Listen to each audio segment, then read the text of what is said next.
सुख चाहते हैं तो जहां सुख नहीं है वहां ढूंढ रहे हैं, इसीलिए आज तक नहीं मिला, सब अशांत है।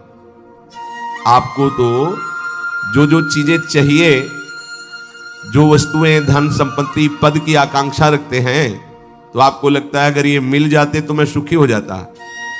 अपने को ऐसे बहुत मिले हैं जिनके पास आप चाह रहे हैं, उनकी बहुत मात्रा में संग्रह किया हुआ है, बहुत अधिकारिता है, बड़ा पद है, खूब ऐश्वर्य है, जगत में उनका नाम है, सम्मान है, पर हृदय जल रहा है, हृदय अशांत है। क्यों? क्योंकि जहां शांति प्राप्त होती है वहां उनका संबंध ही नहीं है।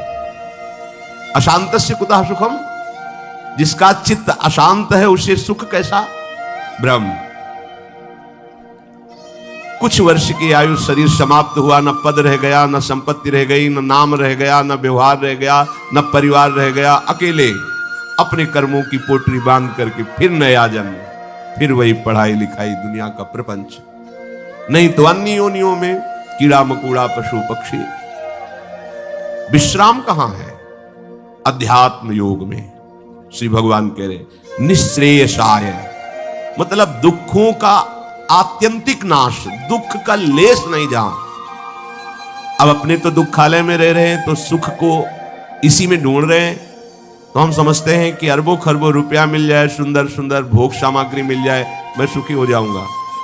ऐसे अभी इसी भूमंडल पे हैं जिनको खुद पता नहीं कि मेरे पास कितनी धनराशि है, रोज नए नए भोग भोगते हैं, पर नींद नहीं आती, नींद की दवा लेना पड़ता है।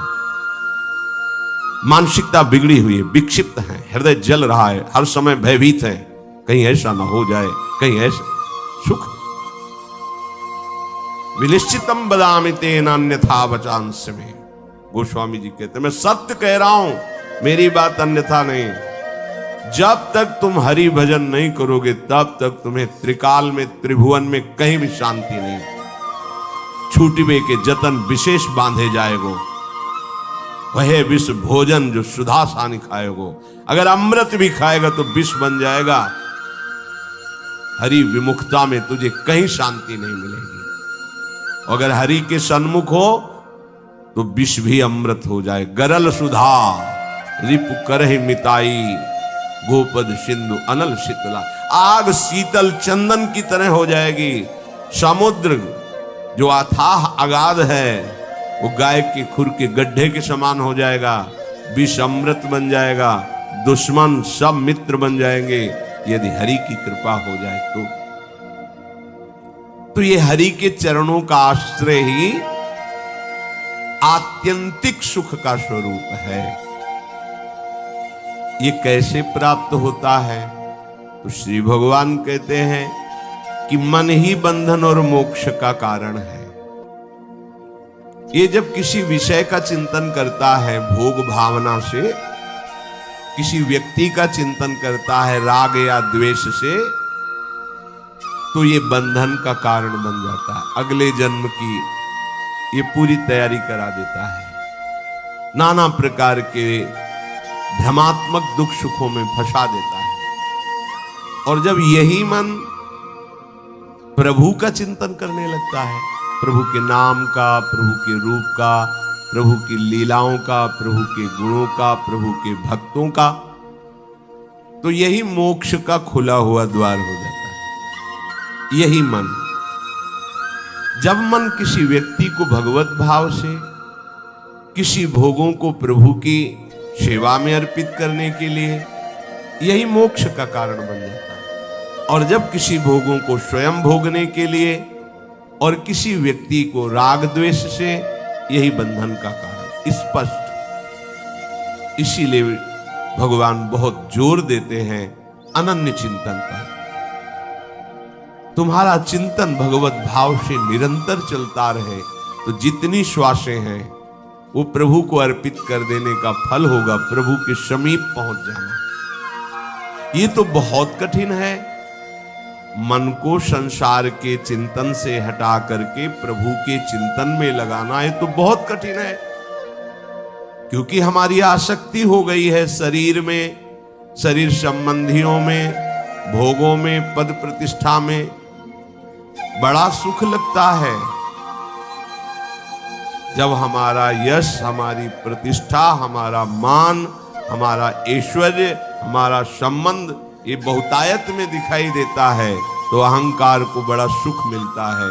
यही दुख में फंसने का मूल कारण है और संसार में यही उद्देश्य रखा जाता है। देखो ना भ्रम, जो हमारे दुख का मूल कारण है वही हम उद्देश्य लिए घूम रहे हैं, तो सुख कैसे मिलेगा? धतूरा बोओगे तो विषय खाने को मिलेगा ना, अमृत तो नहीं मिल जाएगा। अगर धतूरे में एक जीवन नष्ट करने की सामर्थ्य है तो मान, प्रतिष्ठा, प्रशंसा, भोग, भावना ये कई जन्म नष्ट करने की सामर्थ्य रखता है। बुद्धि हमारी भ्रमित है, इसलिए हम समझ नहीं पा रहे। विष तो एक जन्म मारता है, विषय देखो ना, जब से सृष्टि हुई आज तक मार ही तो रहा है। मरते मरते थक गए, मरना नहीं मिटा, फिर मरना पड़ेगा। अरे अब तो ऐसा मरो कि अब जन्मना न पड़े, मृत्यु महोत्सव हो जाए। तो हे प्रभु, ये आसक्ति हमारी हो गई है शरीर में, शरीर संबंधियों में, भोगों में। तो जहां हमारी आसक्ति होती वहीं हमारा मन चित्त चिंतन करता है। और आप कह रहे हैं कि अगर मन चिंतन करे निरंतर प्रभु का तो मुक्त है, जीवन मुक्त है। अभी कैसे हो सकता है ऐसा? तो श्री भगवान ने कहा, प्रसंगमजरम पाशमात्मनः कवयो विदुः स एव साधु सुकृतो मोक्ष द्वारमपावृतम्। खुला हुआ मोक्ष का द्वार खुल गया। क्या? जो तुम्हारी शरीर में आसक्ति है, शरीर के रिश्ते नाते संबंधियों में आसक्ति है, भोगों में आसक्ति है, वही नरक का खुला हुआ द्वार है। कैसे? त्रिविधम नरकस्येदम द्वारम नाशन मात्मनः कामः क्रोधा तथा लोभा तस्मादेत्रयम् त्यजेत। जब तुम शरीर भाव से होते हो तभी तुम्हें काम वेदना सताती है। काम में बाधा पड़ने पर क्रोध का जागरण होता है, क्रोध ही नाश का स्वरूप बन जाता है। क्रोध हमारी स्मृति का नाश करता है, स्मृति से बुद्धि नष्ट हो जाती, बुद्धि नाश ही सर्वनाश हो जाता है। काम, क्रोध और लोभ ये नरक के खुले हुए द्वार है। अगर यही आसक्ति प्रभु के प्रेमी महात्मा के चरणों में हो जाए तो कह रहे हैं मोक्ष द्वारम अपावृतम, खुल गया मोक्ष का द्वार। अब बस केवल प्रवेश करना है, अर्थात उनकी आज्ञा का पालन करना है। जो आसक्ति शरीर में, भोगों में, संबंधियों में है, यदि वो श्री भगवान के प्रेमी महात्मा सदगुरुदेव के चरणों में हो जाए तो मोक्ष का खुला हुआ द्वार है। अजात शत्रुभः, अगर एक भी व्यक्ति के प्रति शत्रु भाव रहेगा तो यहां लौट के आना पड़ेगा। एक भी व्यक्ति से आसक्ति हो गई तो लौट के आना पड़ेगा। मृग के बच्चे से हुई मृग बन गए, पुरंजनी से हुई पुरंजनी बन गए। हमारी ऐसी भगवत भावना बढ़े कि पूरी सृष्टि में कोई एक भी शत्रु ना हो। जो तुमसे द्वेष करे उसको प्रणाम करो। यदि भगवत प्राप्ति के मार्ग में बढ़ रहे हो, जो तुमसे ना बोले उससे तुम कभी भी रूठो मत। सामने पड़े तो राधे राधे श्री हरि। कभी ऐसा नहीं कि ये तो दुष्ट है मैं गाली देता, नहीं नहीं, हमारा प्रभु ही हमारे हृदय को मजबूत करने के लिए ऐसा स्वांग रच रहा है। सच्ची मानना, भगवान अपने भक्त को समर्थ बनाने के लिए लीला करते हैं, वही है, कोई दुष्ट नहीं है। किसकी सामर्थ्य है कि प्रभु के पार्षद को गाली दे दे, प्रभु के पार्षद को पीट दे, प्रभु के पार्षद की अवहेलना कर दे? ये भगवान इसीलिए करवाते हैं कि तुम समर्थ बनो, द्वंद्वों को परास्त करो, ना कि द्वंद्वों से परास्त हो जाओ। तुम मेरे सेवक कहलाकर द्वंद्वों से परास्त हो जाओगे तो ठीक नहीं है। ए भगवान का भक्त, जरा सी बात में देखो विकल हो, नहीं, कोई भी भगवान का प्रेमी महात्मा ऐसा चरित्र नहीं पाया गया कि कभी किसी भी परिस्थिति में व्यथित हो गया है।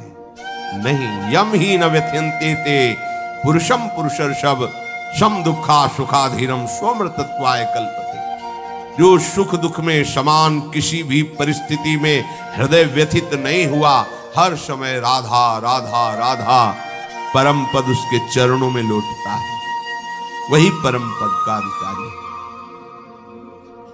अजात शत्रवः, तुम्हारा कोई एक भी शत्रु नहीं होना चाहिए, क्योंकि भगवान कहते संतों का एक भी शत्रु नहीं होता। अपना मन ही शत्रु है, कोई और बाहर शत्रु नहीं। जब तक आप अपने मन को प्रभु के चरणों में नहीं लगाते, तब तक ये जाल फैलाता रहता है। एक को मित्र बनाएगा, एक को शत्रु बना लेगा, एक में राग कर लेगा, एक में द्वेष कर लेगा और हमारे नए जन्म की व्यवस्था कर देगा। ये मन ही हमारा शत्रु है जब तक वश में नहीं होता। ये मन ही हमारी दुर्गति का कारण है जब तक ये प्रभु में नहीं लगता। प्रभु में लग जाए, वश में हो जाए, तो इससे बड़ा कोई मित्र नहीं। मन ही श्री कृष्णाकार होकर भगवत साक्षात्कार करा देता है। अजात शत्रवा, कोई भी एक हमारे द्वेष का पात्र न हो। अद्वेष्टा सर्वभूतानाम, समस्त भूतों में द्वेष रहित, दोष बुद्धि रहित हमारे हृदय की स्थिति होनी चाहिए, क्योंकि संतों की ऐसी होती है। शांताहा, किसी भी परिस्थिति में कोई तुम्हें अशांत न कर पावे, ना अंदर की वृत्ति ना बाहर का व्यक्ति। ऐसी शांति तभी मिलेगी जब चित्त प्रियाजू के चरणों के चिंतन में होगा, उनके नाम के चिंतन में होगा, क्योंकि भगवत प्रेमी महात्मा शांत रहते हैं। शांताहा साधवा साधुभूषण। आप राग द्वेष में विचरेंगे, निंदा स्तुति करेंगे, मान अपमान में सुखी दुखी होंगे, तो अनन्य भक्ति कब धारण करेंगे? अपने को केवल लक्ष्य पर दृष्टि रखनी है। वही सच्चा निशानेबाज है जो केवल लक्ष्य पर दृष्टि रखता है। द्रोणाचार्य जी ने कौरवों पांडवों को धनुर्विद्या की शिक्षा दी। परीक्षा के लिए एक वृक्ष में चिड़िया टांगी और कहा इसकी आंख पर निशाना लगाना है। जो धनुष उठाता और तीर संधान करता, पूछते क्या दिखाई दे रहा है? बोले वृक्ष, डाल, चिड़िया। बोले रख दो धनुष। सब युधिष्ठिर जी से भी पूछा तो उन्होंने कहा चिड़िया दिखाई दे रही है, फिर आंख दिखाई, रख दो। अर्जुन से कहा क्या दिखाई दे रहा है? बोले गुरुदेव केवल आंख। बोले वेद दे, बस लक्ष्य दिखाई देना चाहिए, तो कुछ भी आपको, कोई भी आपको, कहीं भी आपको परास्त नहीं कर सकता। लक्ष्य श्यामा श्याम, श्यामा श्याम का स्मरण कोई परास्त नहीं कर सकता। लक्ष्य रहित होकर घूमोगे तो सब तुम्हें व्यथित कर देंगे। काम क्रोध लोभ मोह मद मत्सर, ये सब हृदय में ही ये प्रहार करते हैं। बाहर का प्रहार तो कोई भी सह सकता है, लेकिन हृदय के प्रहार को बड़े बड़े वीर नहीं सह पाते। साधक हृदय के प्रहार को सहता है, इसलिए उससे बड़ा कोई वीर नहीं होता। सबसे बड़ा सुभट साधु होता है जो काम क्रोध आदि के वार को हंसते हुए सहकर भगवान की तरफ बढ़ता है। जो विश्व में विश्व विजेता धनुर्विद्या के प्रकांड ज्ञानी, युद्ध क्षेत्र में सदैव विजय प्राप्त करने वाले रहे, वो भी घुटने टेक दिए काम क्रोध के आगे। लेकिन साधु अहंकार रहित होकर पूरे जीवन इनसे युद्ध करता हुआ आगे बढ़ जाता है। इसीलिए सा जयति जयति जग उच्चरे, पूरा संसार ब्रह्मा जी तक उसे नमस्कार करते हैं। ये विजय तभी हो सकती जब लक्ष्य चिंतन में रहे। श्यामा श्याम मयि अनन्येन भावेन भक्तिम कुर्वन्ति दृढ़ाम। अनन्य भाव अपने प्यारी जू के चरणों में दृढ़ाम। कोई भी परिस्थिति या कोई भी प्रलोभन हमें हमारी श्री जी से हटा ना सके, इसे दृढ़ाम कहते हैं। दृढ़ प्राण ही तो जाएंगे, बहुत बार गए हैं, बहुत बार मरा हूं, अब एक बार श्री जी के लिए प्राण समर्पित करता हूं। चाहे जितना भयानक कष्ट दिया जाए, अपनी प्यारी जो से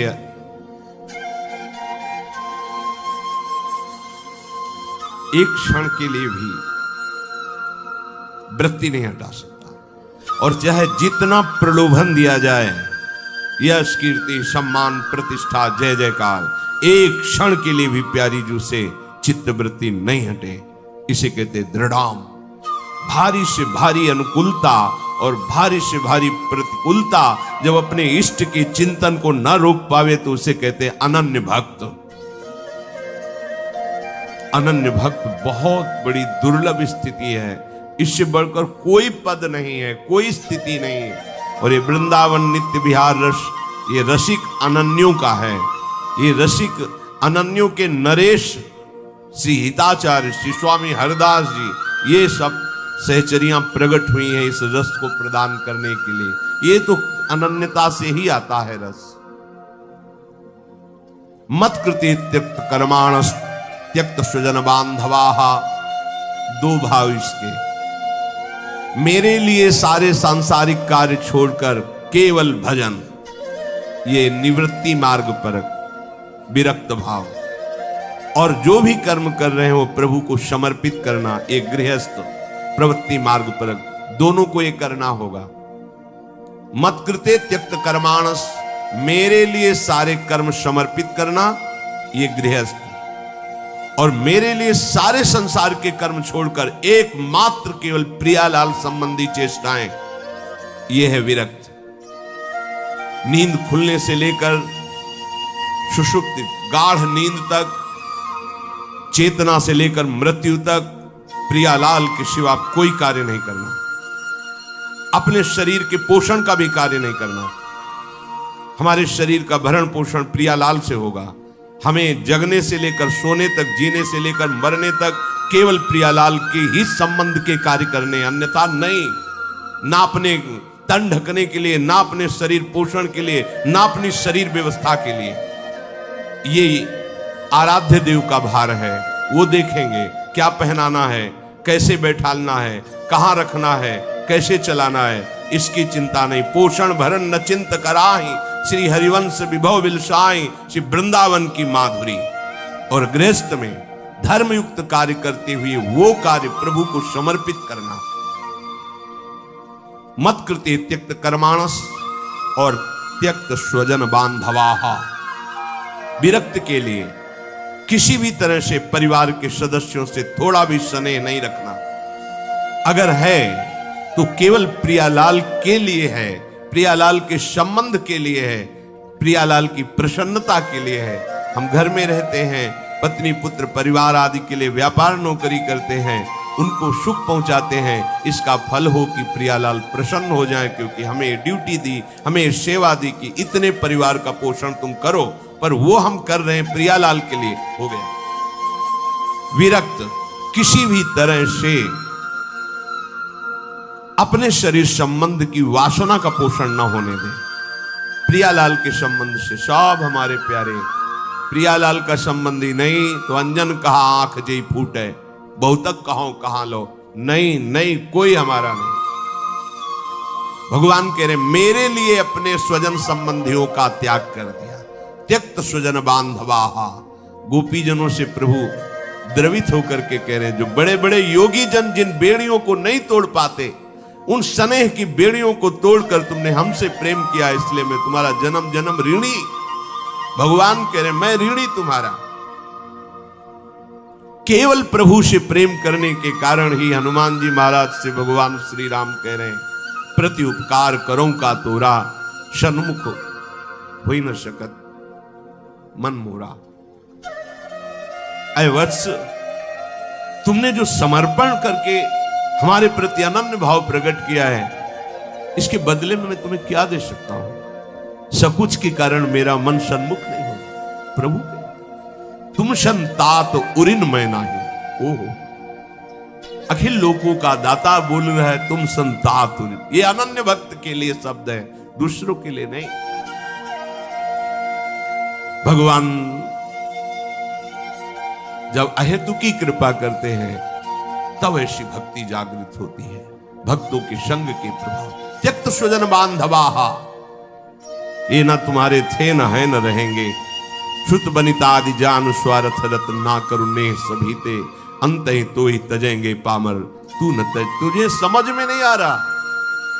अरे जिंदगी में लाखों का मेला जुड़ा, हंसा जब जब उड़ा तो अकेला उड़ा, कोई तेरे साथ नहीं होगा।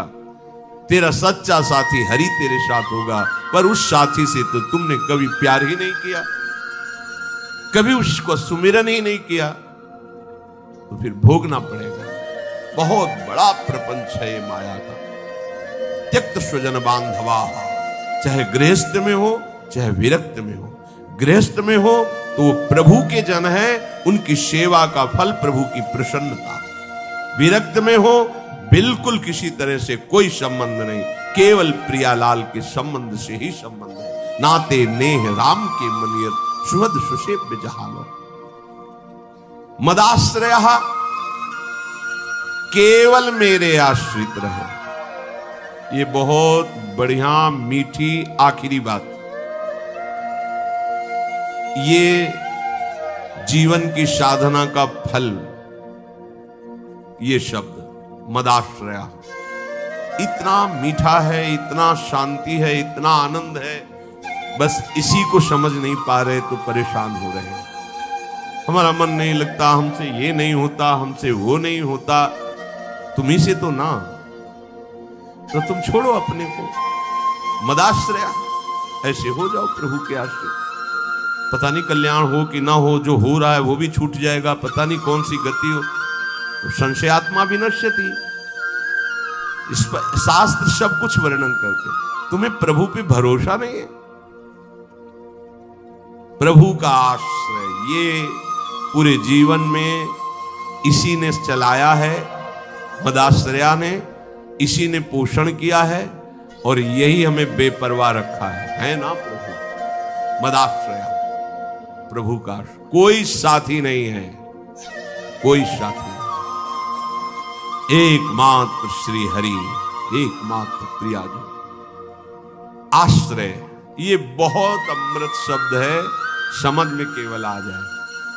अभी इसी क्षण बिना साधना के मुक्त हो, अगर ये बात समझ में आ जाए। पर अभी तो समझ में आ सकती कुछ मिनट के लिए, क्योंकि यहाँ का वायुमंडल है मदाश्रया का। तो अभी सब पर गेट के बाहर निकलते ही हवा बदलेगी तो विचार बदल जाएंगे।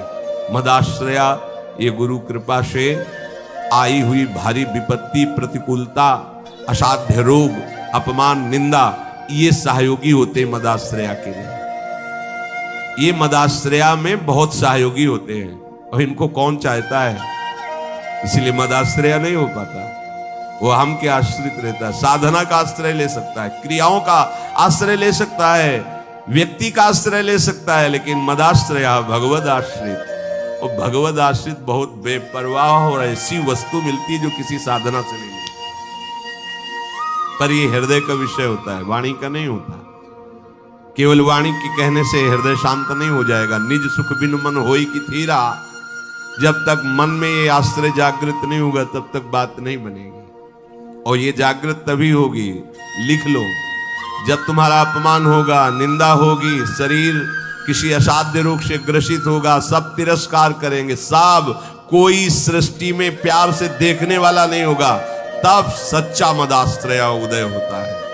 प्रभु आपकी सेवा, वो हृदय की जो धारा प्रभु की तरफ बही निहाल कर, तो एक कदम मेरी तरफ चल के तो देख, पूरी सृष्टि न झुका दूं तो कहना। भगवान के वचन, एक कदम तो चल के देख मेरी तरफ। ये अंदर की बात है, बाहर से आप कहोगे तो हम 500 किलोमीटर से आए, एक कदम की क्या बात है। बाहर से दौड़ने वाला कोई वीर नहीं कहा जाता। अंदर तो आप वहीं बैठे हुए हो, शरीर में, उस शरीर संबंधियों में, शरीर भोगों में, एक कदम कहां चले। अंदर की बात है आपको। ये मदाश्रया अंतिम सांस तक हो जाए तो परम पद भी मिल जाएगी। बहुत बार बता चुके, फिर समझ लीजिए। द्रौपदी जी महान भक्ता हैं, भगवान से मिलती हैं, बात करती हैं, पर ये विपत्ति, ये दुख, ये असाध्य रोग, ये अपमान, ये निंदा, ये मदाश्रया को जागृत करता है, दूसरा नहीं, दूसरा नहीं। अभी तक पूर्ण मदाश्रया द्रौपदी जी नहीं थी, क्योंकि जब कर्ण और दुर्योधन के आदेश से दुशासन महल में प्रवेश करता है और बाल पकड़ करके अपवित्र दशा में उनको घसीटते हुए सभा में लाता है, तब एक बार भी नहीं बोली हा श्री कृष्ण। क्यों? अंदर आश्रय है। ऐसे महावीर है कि अगर भीम गदा उठा ले तो त्रिभुवन में सामने उनके टिकने वाला वीर नहीं है। अर्जुन अगर गांडीव चढ़ा ले तो किसी को भी ललकार सकते हैं, भगवत शक्ति से संपन्न है। अगर युधिष्ठिर जी भाला उठा ले तो सामने कोई महावीर भी टिकने वाला नहीं है। मेरे 5 पति हैं और सभा में परम धर्मात्मा भीष्म जी विराजमान है, जो महात्मा है। क्या उनके होते हुए ऐसा हो सकता है? द्रोणाचार्य जी हैं, कृपाचार्य जी हैं, बड़े बड़े वीर बैठे। एक बार भी नहीं है कि मेरे श्री कृष्ण हैं। पढ़ के देख लो, व्यास भगवान द्वारा रचित महाभारत, उसका स्वाध्याय किया है पूर्व में। एक बार भी नहीं आया कि मेरा परम प्यारा मित्र श्री कृष्ण है ना, वो बचा लेगा। अगर ऐसा आता तो दुशासन केस में हाथ ही नहीं रख सकता था। विश्वास कीजिए, महल में ही केस नहीं पकड़ सकता था द्रौपदी के। गई सभा में बड़ा उपहास कर रहा है, कर्ण और दुर्योधन गंदे शब्दों से बोल रहा है। नहीं बोलना चाहिए। ऐसी धर्मात्माओं की सभा में ऐसी महान देवी को ऐसे शब्द नहीं बोलने चाहिए। बड़े अपवित्र शब्द बोले। तब उनकी दृष्टि गई तो 5 पति सर झुकाए बैठे हैं, कोई देख भी नहीं रहा है। कृपाचार्य द्रोणाचार्य सदगुरु हैं, पिता की तरह हैं, कोई नहीं बोल रहा। भीष्म जी की तरफ देखा और कहा, मैं केवल इतना पूछना चाहती हूं कि क्या केवल महाराज युधिष्ठिर को अधिकार है मुझे हारने का? क्या यह धर्म है? अगर है तो आप केवल बोल दीजिए, मैं सब कुछ सह जाऊंगी। अगर धर्म नहीं तो मैं समर्थ हूं, हर एक को दंड देने में समर्थ हूं। कान में लग करके गांधारी जी ने बाद में कहा था धृतराष्ट्र से कि होश में हो जा, पूरी सभा को भस्म करने की सामर्थ्य द्रौपदी रखती है, क्योंकि वो महान देवी कोई साधारण मां के गर्भ से पैदा हुई नहीं, यज्ञ से प्रकट हुई है। कहां कोई बात सुनने वाला? खींच रहा है दुशासन, 10,000 हाथियों का बल रखता है। द्रौपदी जी हाथ से पकड़े हुए थक गए। सोचा अभी मदाश्रया नहीं जागृत हुआ, एक बार भी कृष्ण याद नहीं आए, दांत से पकड़ लिया। अब लगा कि अब की बार के झटके में दांत से भी छूट जाएगा, स्वयं छोड़ दिया और कहा, हे द्वारिका। सेकंड नहीं लगा, भगवान का वस्त्रावतार, मदाश्रया सीधे भगवत प्राप्ति। कोई भी कहीं भी कैसे, मदाश्रया के लिए शर्त नहीं है कि आप किस जन्म, किस कुल में, किस क्या कुछ, कहीं भी हो, कोई भी हो, कैसे भी हो, भगवत प्राप्ति के लिए सिद्ध बात है भगवान का आश्रय। अब जीव आश्रय लेना भी नहीं जानता, इसीलिए सत्संग भगवान देते हैं, साधु महात्माओं का संग देते हैं, जिससे तुम्हारी बुद्धि पवित्र हो और तुम भगवान का आश्रय लो। जो संत जन होते हैं वो मदाश्रया, भगवद आश्रय, ऐसे चमत्कार जीवन में प्रकट होते हैं जो भगवद आश्रित तपस्या और साधन, ये सब एक तरफ, ये बीच में ऐसे रकील खींचिए, एक तरफ मदाश्रया और एक तरफ जिस क्षण आश्रय लिया उसी क्षण से आपकी समानता करने वाला कोई नहीं रह गया। बार बार समझाने के लिए कहते हैं, जैसे बाली वैसे ही सुग्रीव, इतना भी अंतर नहीं, ना आचरण में ना बल में, किसी भी बहुत समान भाई थे लोग। और रूप भी बाली और सुग्रीव को खड़ा कर दे तो भगवान भी पहचानने में, तभी माला पहनाया था भगवान, एकदम एक रूप, एक बल, एक स्वभाव, एक गुण, दोनों ऐसे भाई थे। जब भगवान ने बाण मारा, सामने देखा कोटि कंदर्प दमनी मर्यादा पुरुषोत्तम भगवान गंभीर मुद्रा, तो हृदय में तो महान प्रीति है, बड़ा प्रसन्न है कि वैसे तो मैं इस लायक ही नहीं था, जो योगियों के ध्यान में नहीं आते हो हमारे सामने खड़े हैं, पर थोड़ा इनसे बात भी तो कर ले। तो कहा प्रभु सुन रखा है कि आप समदर्शी हो, फिर पर आज आपकी समदर्शिता दिखाई नहीं दे रही, पक्षपात दिखाई दे रहा। मेरा भाई है, पता नहीं आप जानते हैं पूर्ण रूप से कि नहीं, पर मैं जानता हूं क्योंकि साथ ही खेला हूं। मेरे आचरणों से उसके कम आचरण नहीं है, जैसा मैं वैसे ही मेरा भाई है, मैं जानता हूं। पर ये क्या, एक का पक्षपात लेके छुप के हमारी छाती में बाण मारा। मैं बैरी सुग्रीव प्यारा, क्या कारण? एक शब्द यही भगवान का था, ऐ देहाभिमानी, तूने सुन नहीं रखा था कि ये मेरी शरण में हो गया है। अभी अभी हुआ है, कोई तपस्या नहीं, कोई साधना नहीं, और हुआ कैसे? महाभागवत हनुमान जी के द्वारा कराया। बस ये मदाश्रया शब्द बहुत बड़ा है, बहुत बड़ा, बस इसका परिचय नहीं मिल पाता है। ये कैसे हूं ऐसा लगता है। हाँ अब क्या करूं, तब साधन बताया जाता है, करो, क्योंकि तुम्हारा करने में राग है। जब करते करते हार जाओगे तब फिर यही शब्द बताया जाएगा, मदाश्रया, हो जाओ भगवान के आश्रित।